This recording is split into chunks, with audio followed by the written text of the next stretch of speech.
Hi. So I wanted to talk about Squid Games. Squid Game. Sorry. So I am gonna first apologize previously that I might mispronounce their names because I do not speak the language, and I very much might mispronounce things. So at first I wanted to start. Obviously, there's gonna be spoilers because this is what it is. Also, this video is not linear. This video has zero analysis, zero in depth. This is just me talking, because I wanted to just talk about it. I really don't have friends to talk about this. So I'm like the internet. So if you are like me and you don't have, friends who want to talk about this show, then we can talk about it together. Okay, so, dude, this show was mind blowing. I tried watching it with my parents, but they kind of got bored the first episode ends. I was like, so I watched it by myself. But the emotional turmoil that this show puts you in, and at no point do you think, this is too dramatic, this is too far-fetched, because, like, I am 100% convinced that it's not, that something like this happens in the real life. You're telling me these billionaires, like, we all know what Epstein did, and you think other billionaires who have way more money than he aren't doing, like, nefarious things, like, shh. So, yeah, but, the concept of, I saw people being on Twitter being like, oh, the TV show villain and the actual villain, and they would put Deok-soo and Sang-woo, and to me it's more like there are no villains, because in this scenario you can't look at things from a morality of black and white. There is no good because people are being put in desperate situations. And when at the end, when it's revealed that the old man is actually like a billionaire and he did this just kind of for fun, which is, he did this for entertainment. He was like, you guys chose to do this, but none of these contestants chose to do this. They were people who were in billions of debt. Like, the amount of debt was astronomical. It wasn't plausible to pay it back. It wasn't plausible to be like, hey bank, just put me as in, in debt, and let bygones be.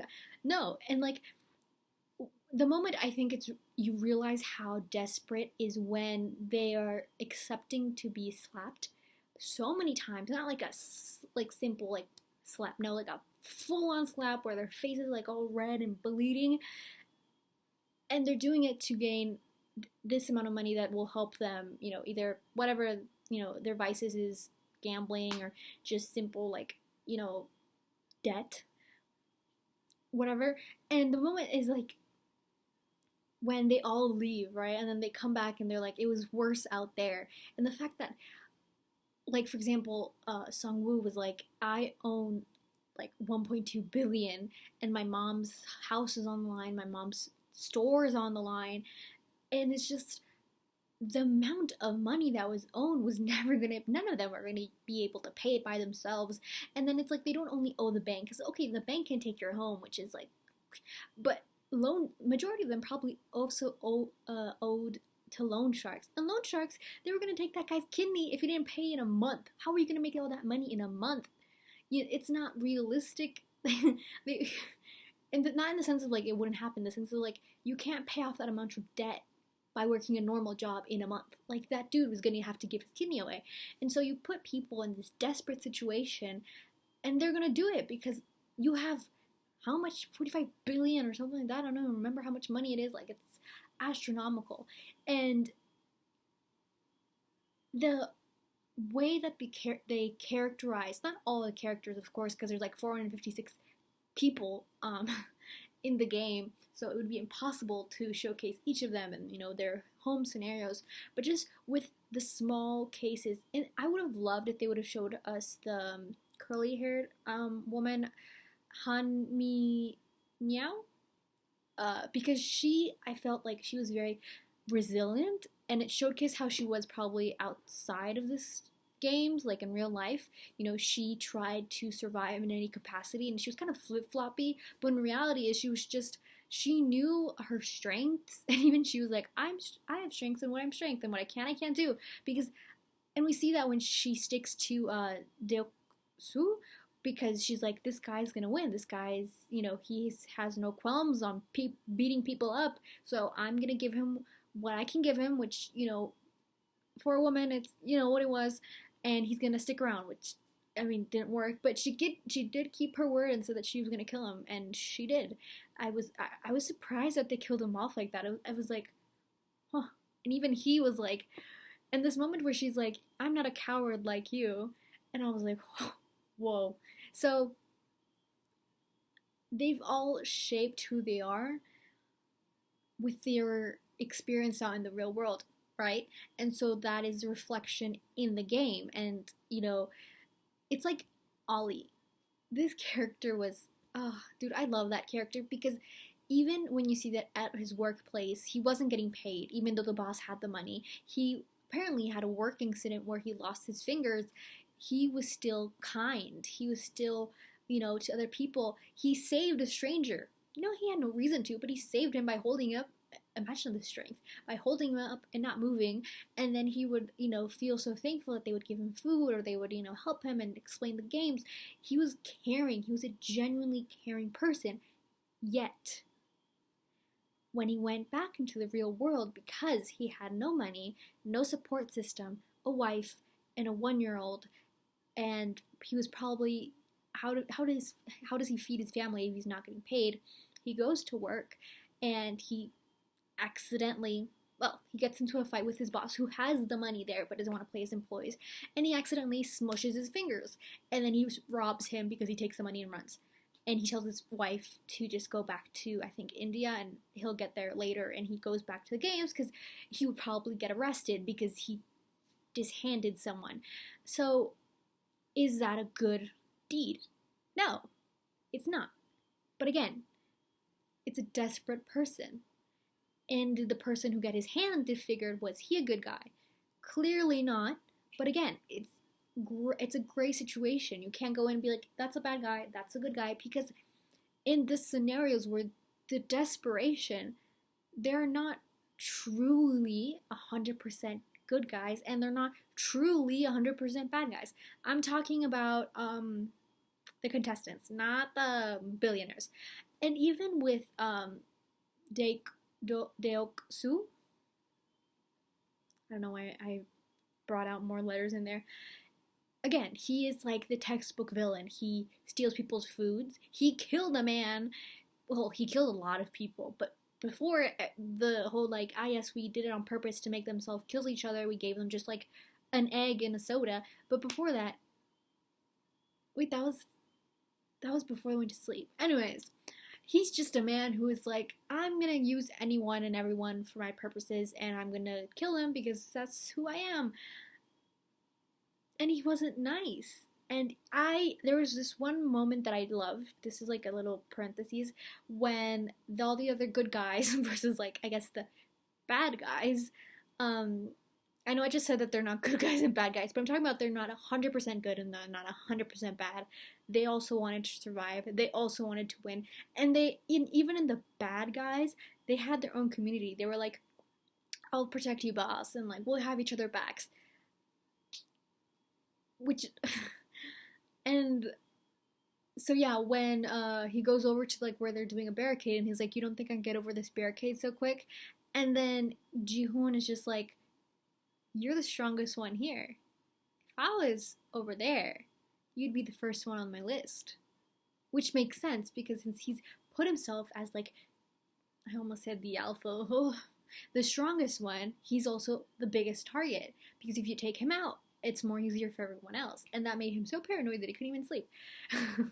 So yeah, the whole concept of good and evil, or good and bad, is really not as clear, because the majority of their characters have good and bad moments. I mean, of course, there's some who have like more textbook evil moments, like I said, this character and like his friends, and even between them, when the moment comes to with the marbles, they kind of just like,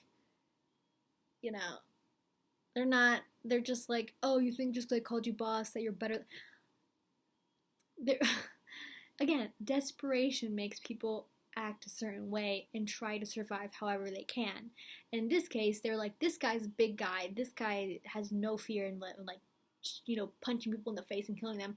I'm gonna hang out with this guy. It's even like for example, the doctor character, the surgeon character.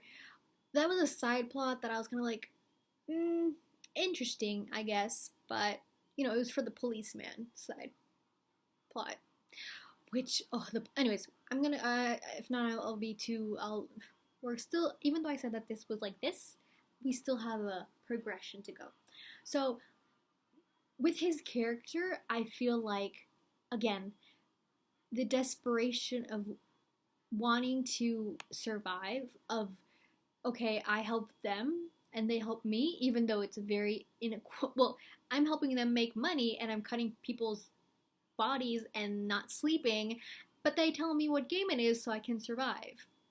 It's not really a same, exchange, but I'm trying to think, what good did he do? I mean, he did stitch up the bad guy. Maybe he was one of the evil characters. Maybe him and Deoksu were just not great. I love how it was like 2 seconds ago being like, there's no good guys and bad guys, and I'm like, wait a minute. These two were like, Anyways, moving on. To Sangwoo. Again, his character was someone that you see his progression. At the end, I was like, this man's a psycho. But, I mean, he kind of was. But, you see his true character at the beginning and at the end. The beginning, he helps Ji-hoon and tells him, like, stand behind someone else. Again, he's still using someone else because he's like, stand behind someone and they'll like take the bullet for you, but he's helping his friends. And when he's back in the real world and he's with Ali and he gives him, like, he has no money, but he helps him, like, giving, letting him call people and then giving him bus fare because he was gonna walk who knows how long, and then he would offer him his food. Like, he had good traits. He was a good person. And as the games progressed, he became more and more desperate to survive and to win, that his humanity that the goodness in him just took a back seat, because the priority for him was surviving and was winning and, getting out of debt. And so we see when he realizes, like with the cookie game, when he realizes what it is, he has this moment of, do I tell them? Do I not tell them? Should I, and then he stops his friend, and then he's like, oh, no, like right then, he's already doubting. He's like, okay, but if they all stand here, then, he's already prioritizing people. And Jin-hoon realizes that. He realizes that, but he says, you know what, it was a tough moment, and he never put it against him. He wasn't like, why did you do this? He was just like, and he even apologizes and said, we should have stuck together. And so I think he realized that he had just like a moment of like weakness, but this moment of weakness continued on through the other games. And so when, for example, oh god, we don't even talk about the Ali situation. When he's like, oh, we need strong people, we can't have our group just full of women, which is sexist, and old men. And then Ji-hoon is like, but they're our friends, they're our teammates, what do you mean? And he's just like, yeah, no, go find more men. And at the end, it worked fine with their team, because the person that they were like, oh, this old man is useless, he doesn't know anything, and he was the only one who knew. He was like, yeah, you have to stand like this and blah blah blah blah, and they won the tug of war because they had a strategy, because they listened. Oh god, when they brought that religious character, I was like, please. I hate those type of religious characters that are just, I was like, why? Anyways, that's irrelevant. What was I saying? Oh yeah, so yeah, his progression. And then I'm forgetting all the games. Okay, hold on.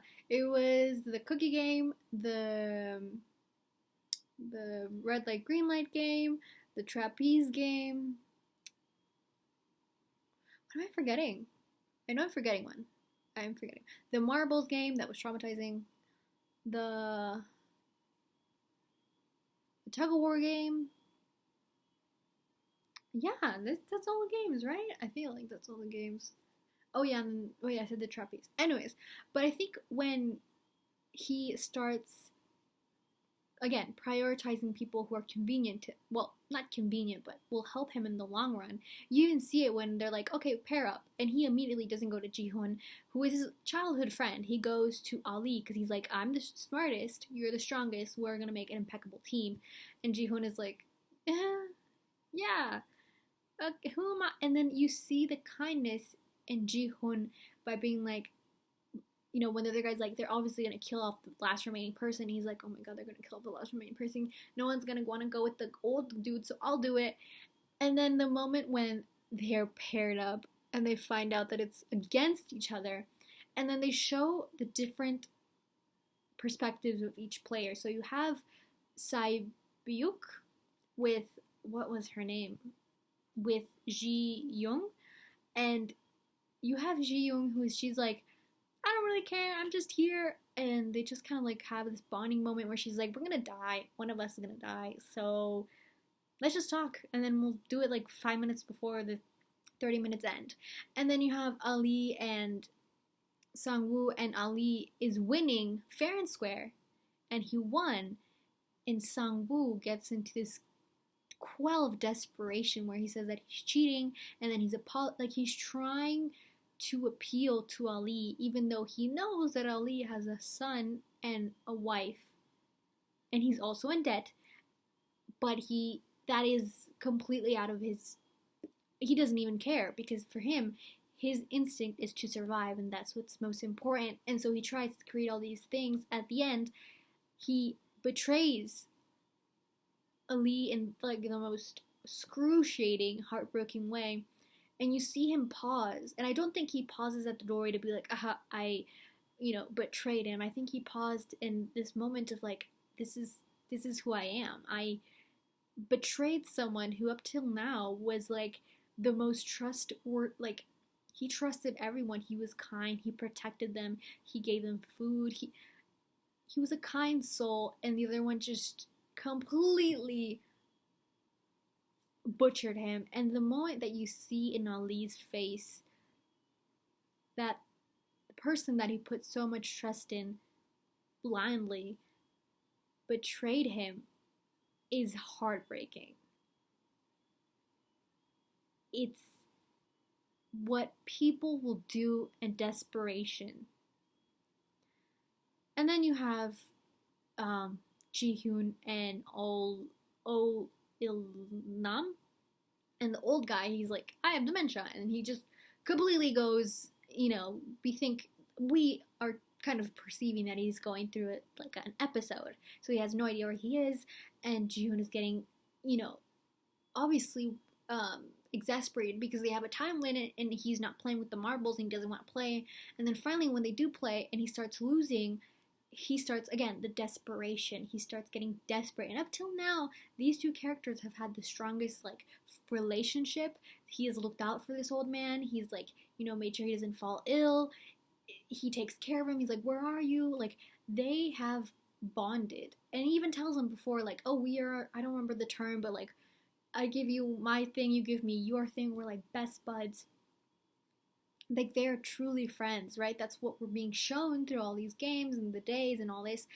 And in the moment where it becomes real, where he thinks he can actually die, he lies to the old man. He plays him and cons him basically and says, no, you didn't say even, you said odd. And then he just wins it back, knowing that the old man is going to die because, again, I'm not saying that this is what he did, but in his mind he was like, I'm a young dude with a daughter, this is an old man with dementia, with a brain tumor, and I have to survive. Just as cruel in the sense of what Sang-woo did to Ali. Is it more? Is it less? But it's the same in the sense of, like, they were both betraying people who trusted them blindly. Now again, later on we find out the old man is horrible or psycho, but up till now we don't. So when he has one marble left, and when they finally go to, like, what he thinks the old man thinks is his home or was his home, and he tells him, like, is this really who you are, someone who would betray your friend? And then Ji-hoon realized that he was like playing him, and then he just cries and cries because he is like, the difference between Sang-woo and him is that Sang-woo didn't see Ali. He didn't see his reaction. He didn't see him being betrayed. He heard him calling for him, but he didn't see it. Whereas Jung-hoon did see it. He had to witness this man telling him to his face that he conned him and basically tell him that it was okay and that here you go, here's the last marble, and then he had to leave and walk away, and then the gunshot and stuff. Again, and then we move on to back to and Ji-young, and Ji-young basically sacrifices herself so she can win because she's like, I have no one. Like, I just got out of jail. There's no one in my life, and you have a brother. And then she's like, what are you doing? How could, like, bear witness to an act of the total opposite of desperation, of kindness, of humanity, of being like, you deserve to win. You should continue on, and I'm giving you this huge thing, which is my life, so you can continue competing. And she can't. She's touched so hard that it goes on to even to the next game. She's like, in all the other scenarios, she's kind of like, very stone-faced, cold, and then the others, you see her more open and more warm in a sense, because up till now she even says, I don't trust anyone in the real world. Here that goes double.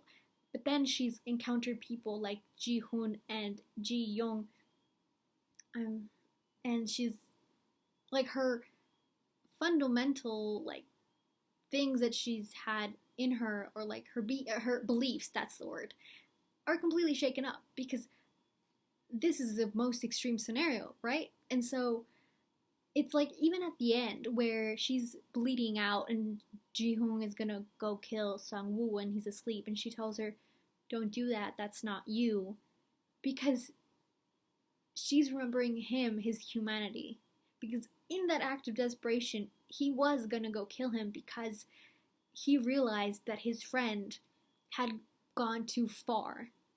The moment where he pushed the other guy was like, there is no saving him. He's a psycho. And she's telling Ji-hoon that that's not you, that you've continued to be kind throughout this entire game, and that's how you'll be to the end, right? Man, these characters, they just evolved in a way, and again, you can't,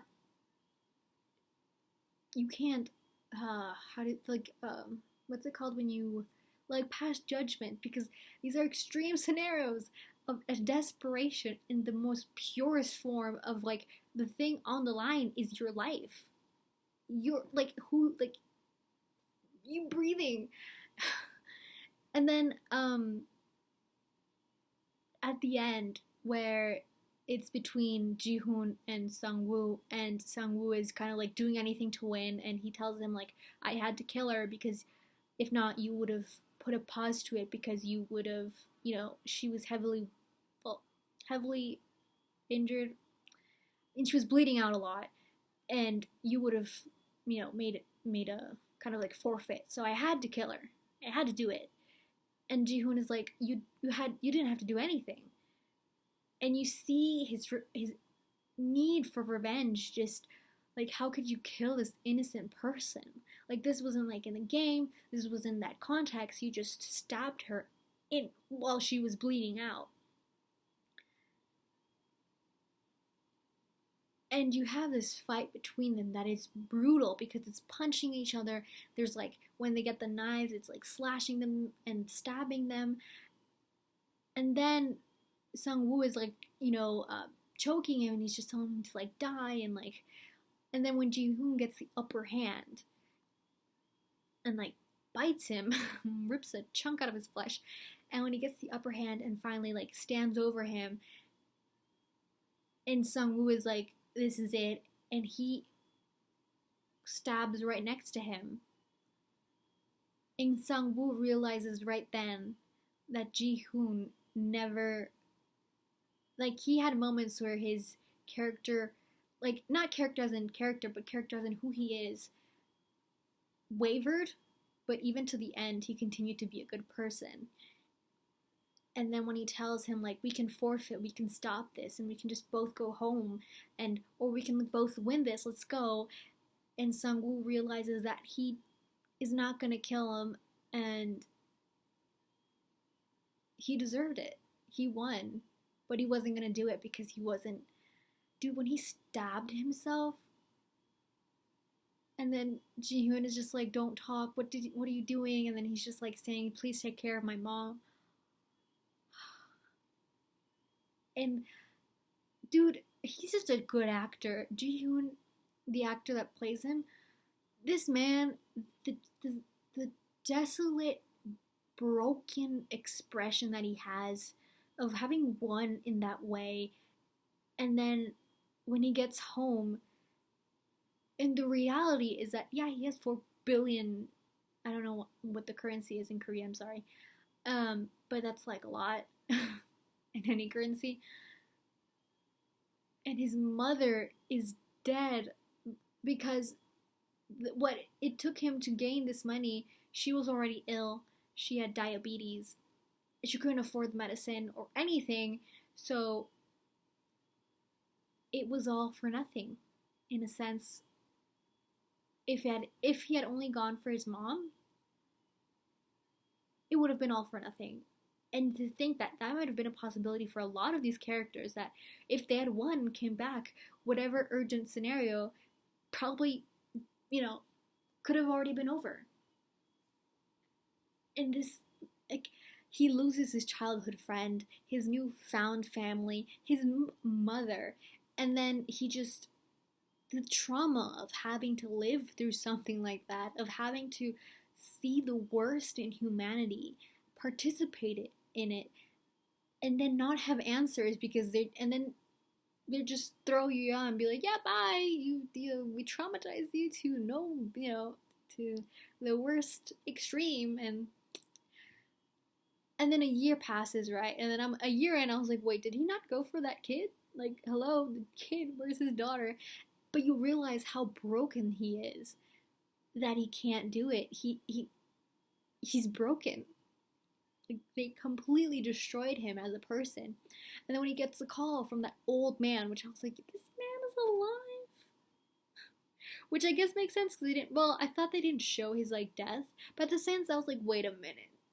Like now, right now, I'm like, wait a minute, because all the time and all the characters, they would show them like from the face and then the bullet hole and then the blood. So I was like, why didn't they show the old man? Like, okay, maybe it's to make us feel more sentimental and like the. Well, they didn't show Ali dying either. Does that mean that Ali is alive somewhere? It's probably not. He's probably not. But I was like, to make it more sentimental. But anyways, when he reveals that, like, look, people are cruel. Look at that old, like, drunk dude. No one's gonna help him. Look at him. I did this because you guys, you all had a choice. I was bored. I wanted to be entertained. All this money in the world, nothing to do with it. Huh? What? And then he's like, yeah, well, I did have fun, though. Even though I'm terminally ill, and there's nothing I can do about it. And then at the end, I think it was really a catharsis in a way that Ji-hoon, the drunk dude, did get help. It kind of did confirm to him that there was still good people, that there was still good in humanity, that it wasn't all just like, we're all just animals.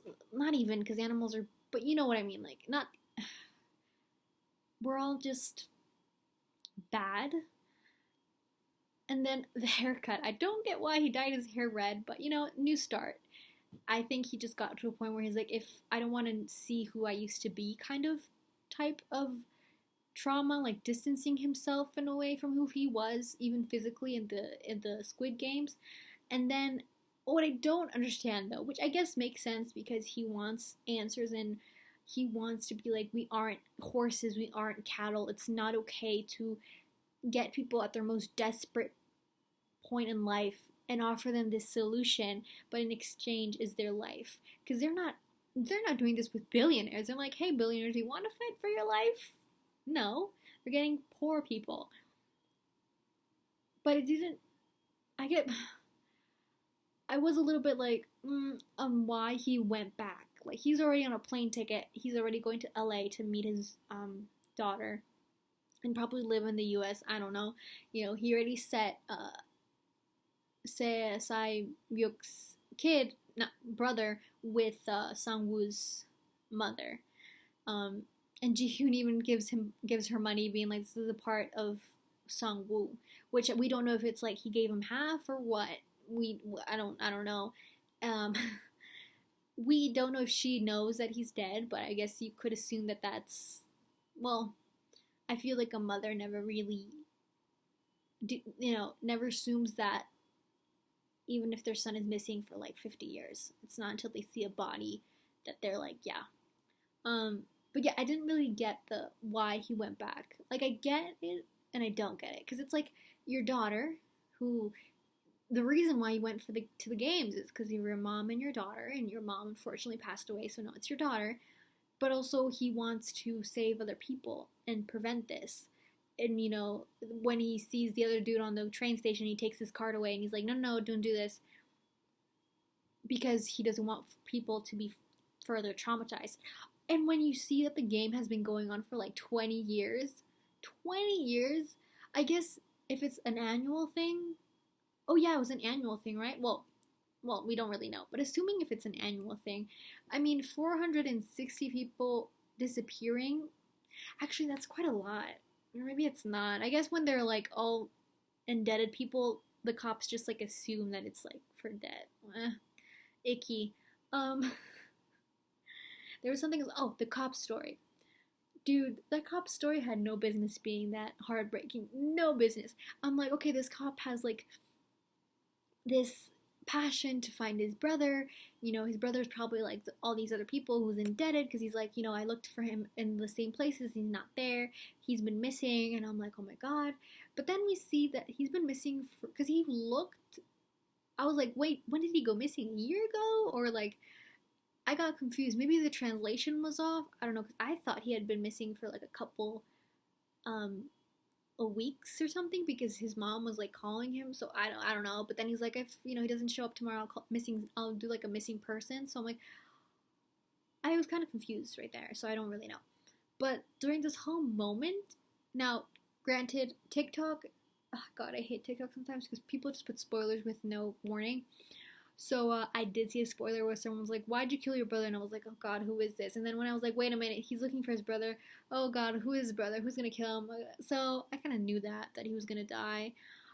But when it's revealed that it's the front man or desk man or whatever, the black mask guy, and the fact that he's so dedicated to his brother to find out this mystery, to solve his brother's murder, and well, he doesn't know. Well, he can deduce it's murder because it's a killing game. So he's like, yeah, my brother was murdered.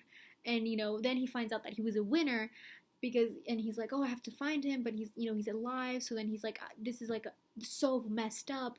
I'm going to report, well, he is the police, but you know what I mean? He's going to report this to like higher ups. And then his brother knows that it's him because he finds the badge. And then he sees the body and he's like, that's not my brother.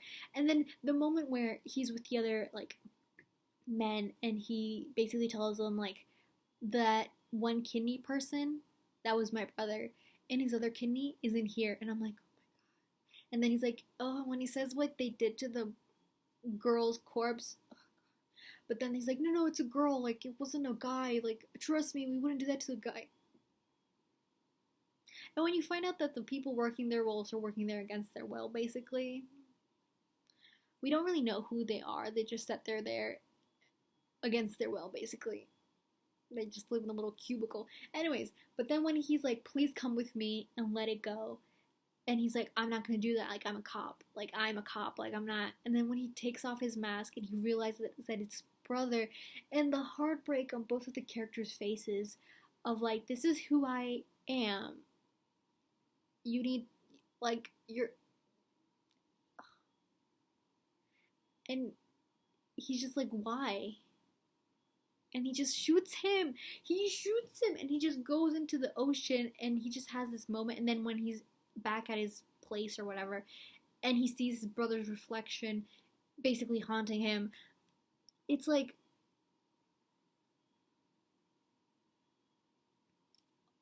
but he was also a winner, so he also participated in the games. And he even talks when he finds out about the doctor and the other ones like cheating. He says, "This isn't right. This game is about equality." And then he apologizes to contestants, being like, "This is a game about equality." So I am like, is this showing that participants get so messed up that they either become like the front man, desk man, where he is in charge of the games, or do you become like Ji Hoon, who is like, I'm gonna hunt you down? Is that the like two opposites? I mean, I guess so. I mean, you would either be like, this was done for a reason, or I'm gonna kill all of them. Why are these psychos playing like this? Oh, God, this. And again, there's this criticism on Western something. Again, this video has zero analysis, zero anything. It's just me talking for like, oh my God, for 40 minutes. But there's something there about criticism about Western, because I feel like the VIPs, like 4 of them, were white dudes. They were like Americans. One of them, he was Chinese, and I think the rest of them were just American, or like, yeah, I think they're Americans. And they're like, yeah, we traveled here because the games are so good. And I'm like, and then in the show, wait, I already talked about, right? The showroom having like people holding like the pillows, and they're just like laying like their artwork. But yeah, there's like a criticism there. I don't really know what. There's a criticism. Okay, so I'm gonna stop because again, this video is almost 40 minutes. It's just me talking about this show, but this show's so good. I'm interested to see how they're gonna do a second season. How are they gonna like? I guess now since the cop is out of the picture, it's Ji Hyun, unless the cop survives. But I mean, he got shot here. Does that kill someone? Yeah, he got shot on the same shoulder that his brother did, and his brother didn't die. So maybe he'll be back in the second season working with Ji Hoon. It'll be a buddy cop movie show. Anyways, I'm curious how they're gonna do this second season. If they do this, well, they would, right? Because they end on like a cliffhanger. So, but anyways, again, if you're like me and you don't really have friends to talk about, I would really love, if you want to discuss the show more in the comments. Because I had a really fun time watching this show, and I'm glad that, I mean, I didn't watch it all in one sitting, but I'm glad I did watch it, because I was like, ugh, sometimes a lot of shows sometimes are like overhyped. Personally, I did not think this one was overhyped, and they kind of like compared this. They were like, if you liked Alice in Borderlands and Sweet Home, then you'll like this one, and I did. I liked these other two and this one, so yeah, I can't wait for what other shows they're gonna come out with. Also, I really don't get people who are like, oh, I'm not gonna watch because there's subtitles. Like, there's so much film and content, amazing content, that is done by like so many amazing people. I know I said amazing too many times, that you're missing out just to not read subtitles. So do that. So yeah. Oh yeah, if you haven't watched Alice in Borderlands, watch it. It's kind of similar to this one, but not that much. Kind of similar, but not that, like, just watch it. And Sweet Home also has kind of like the same themes, inner themes, not like outer themes. Does that make sense? Yeah. Anyways, bye.